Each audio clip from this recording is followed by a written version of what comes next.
How's it going, everybody? Thomas here with Read, Review, Recommend, and today we have another review for you. We will be going over Beyond the Spiderwick Chronicles, Book 1, The Nixie Song. This has a new cast to it.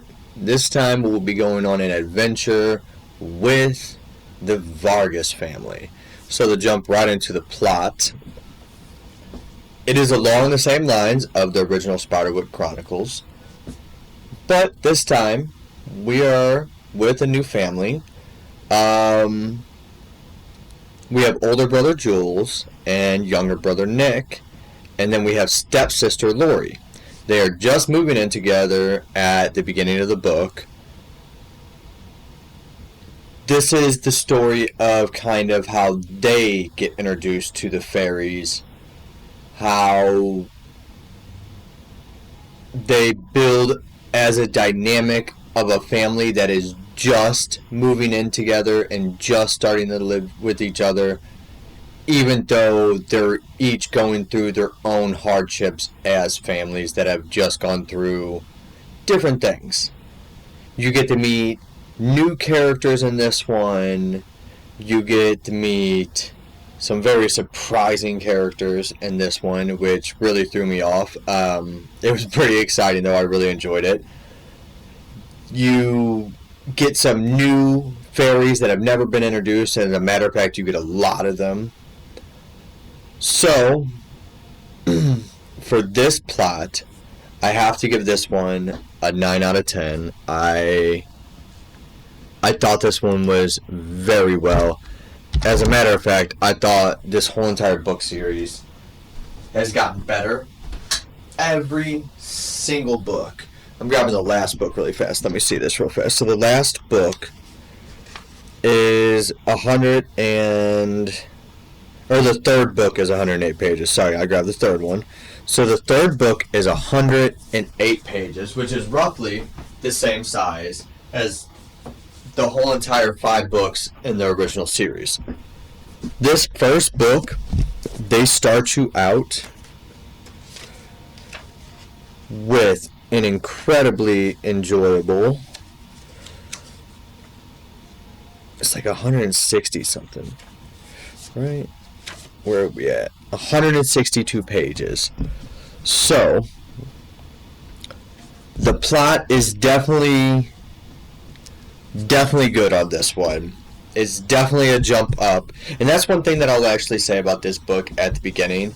If the original Spiderwick Chronicles were meant for elementary school kids, this one is definitely meant for middle schoolers. It's not a high schooler, it's not a young adult, but this is like a middle school range book. And it was just so well done. I thought the plot was very good with keeping the feeling of the Spiderwick universe, but with it being the new family, changing up the dynamic, and they did such a good job. So, I have to give them a 9 out of 10, and now the opening. The opening, they pull at your heartstrings right away. Right away, you find out Jules and Nick have just lost their mom. It's only been a couple of months since then. Jules has a girlfriend. He's older and in high school. You can definitely tell that he's coping still. He's kind of shutting out the world, but he's moving on. While Nick is a little bit more of an outcast kid. He prefers video games. He's really locked himself in his room, away from society, away from everybody else. He really doesn't talk to anybody else. And now Dad's getting remarried. Stepsister's coming in. She gets his room. He has to move over with his brother. Everything in his world just got turned upside down. And Lori, his stepsister, she already kind of knows about fairies. The field guide's been published for a little bit now. It's actually out there in this universe for people to see, and she's been reading on it. She's really hyped. She believes in fairies. Her and Nick are roughly the same age. You get all of that in the beginning, and it's such a tight opening. I had to give it a 9 out of 10. And they really did. They really did with this next one. With the world building, They took everything they learned in the first 5 books, and I can almost say this about every subject, every category we have on here, I can almost say this about. But in world building specifically, it's like they took everything they learned from the first one,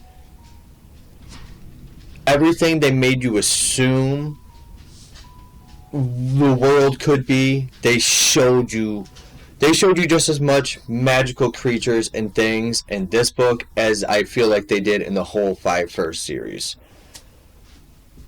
The world building was really good. We're not near Spiderwick. We're in California now.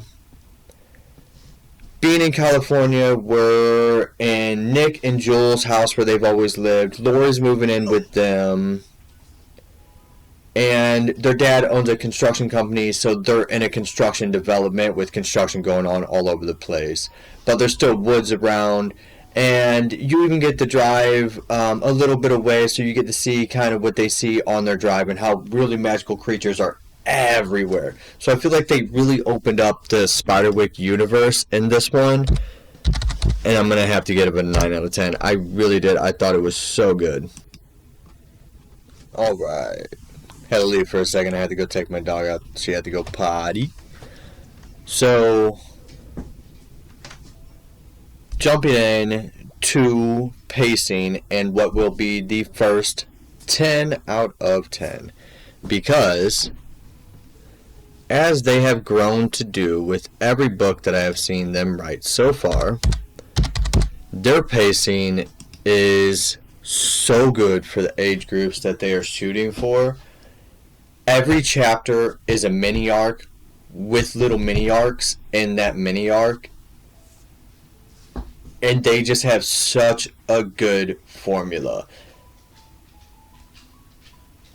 I think that they expanded on it even more in this one. The chapters were longer. They had more in them, more richness, more deepness. With them giving themselves an extra 50, 60 pages, it really allowed them to kind of show how well their pacing can be. Because in the last one, it was almost a little too fast paced. In this one, it showed we did that because that was for a younger demographic. They opened up in this one and really showed how good their pacing is. So I gave their pacing a 10 out of 10. And jumping in, we have the characters. The characters on this one were so well done. Everything from book 1 through 5 in the original series, all the character development, all the growth that are done through the whole entire 5, you get in book 1. In book 1, you get that much character growth from Nick and from Lori. You get about as much character growth from Jules in a little bit of time that he's in this that I feel like you do through Mallory all the way through the others. Like, you really get a sense of kind of who Nick, what his personality is, what this guy's about, what his vibe is. But Nick and Lori, you get to see their ups and downs. You get to see their characters grow in this. You can see how much everything is affected in Nick's life by him losing his mom. You can see how much from Mallory or from Lori moving in to going on these adventures with Nick. You can see through those adventures how much his depression of losing his mom starts to affect her. And she's a very bubbly, happy-go-lucky type person. But through their adventures, you get to see how much he affects her even. And with Lori, you just get so much of this who seems to be shy, book nerdy girl now on these adventures of risk and danger, and every time there's a chance to help somebody out, this girl's about it. She really is. She's about it. She's getting scraped up, bruises, losing flip-flops, her skirt's getting ripped apart. Not in like an inappropriate way, but just like in the mud and stuff like that. Like, it's just, this girl is about business when it comes to helping people. So the characters, 10 out of 10. I really enjoyed the characters. You get some new characters, not only out of the people, the main characters in this one, but you get to meet some new fairies, some new types of creatures. You get to meet some other people that know about the world, and just some other side characters. They did a really, really good job with characters on this one.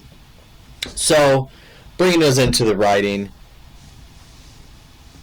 they have gotten better book by book by book without ever missing a beat. They capitalize on whoever is giving them advice, or if it's just them rereading through their books and being like, ooh, we should have touched this up, ooh, we should have spiced this up, ooh, we should have done this. And I'm sure they have their group, they have their circle, but every book they really do. They're almost like Iron Man. Every little defeat they take, they learn from it, they improve on it, and you don't get to see that again. Their writing is really improving every single time.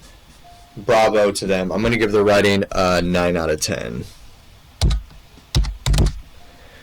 And with that being said, we are going to move on to the power system, the magic system. They do a better job at showing the magic system through the world building and what is potentially capable than what they ever do of actually using the magic system. But what they do is show how wittiness and intelligence and bravery can overcome these magical creatures, to where it is the weakest part of the book, and it was of the original series too. I do believe that still remains true. I'm going to give the power system a 7 out of 10, and it really is. I think it's because they don't ever really use much of the power system. In the original series, Mulgarath, he uses some magic, and the elves show how they use some magic. But other than that, not really outside of how people get the sight. And they do show new ways of how you get the sight in this one. That is pretty cool. Like I said, with the new creatures, they do kind of show how the new creatures, all of them kind of use their different things. That was definitely interesting. But there's just a lot of lack. And that's what I will say. So it's definitely not bad by any means, but it always leaves me wishing that there was more. So, moving on to the ending, how they ended this one was so good. They ended this one so good. If book 4 and 5 of the original series, that kind of intensity, that kind of hype behind going into the next book or ending the series, this one had that level of ending. It was intense. It set up the mission for the series. It showed that, hey, this one is more serious. We're more serious now than what we were in the original series. And we're going to prepare you for that right now so you can brace yourself for the rest. We get to meet somebody that has been hunting fairies for a long time. Not good fairies, bad fairies for a long time. But he's overwhelmed. He needs help. And they're going to give it to him. They take down the big bad using cleverness, and then they get to see how kind of serious everything really was. How serious they thought this was nothing compared to what's really coming. So the ending, I thought it was such a good ending for the first book. For them to leave you wanting more at that level was really, really such a good eye opener for me of how much they had learned from the original series going into this one. It was so good that they left that sense of urgency at the end, sense of excitement, sense of we really have something that we have to achieve here. So, moving all in all, our overall score for Beyond the Spiderwick Chronicles, Book 1, The Nixie Song, by Holly Black and Tony, I can never say his name right, Diterlizzi. I'm giving this one a 9 out of 10 for an opening book to a trilogy, and this one is a trilogy, it's not a series, this one's a trilogy. I already rented all 3 of them from my library, but yeah, 9 out of 10 for sure. All in all, phenomenal. They hit every point that they learned from the original series, and they came in to like they were flexing their abilities on this one. So once again, this is another one that if you're a teacher, you have to have in your classrooms for your kids. It's incredible. If you're a parent trying to get your kids into reading, another phenomenal, great entry book. It's a good one, great pace for you to read to your kids. They're going to be very, very happy that you're going to read this to them every single night whenever you decide to read that chapter to them. This is just it's one of the better entry points for kids into the fantasy genre. So 9 out of 10, all in all, sounds like a pretty good score to me. So I want to thank you guys. I want you guys to keep on reading. I've been Thomas with Read, Review, Recommend, and have a great day. Goodbye.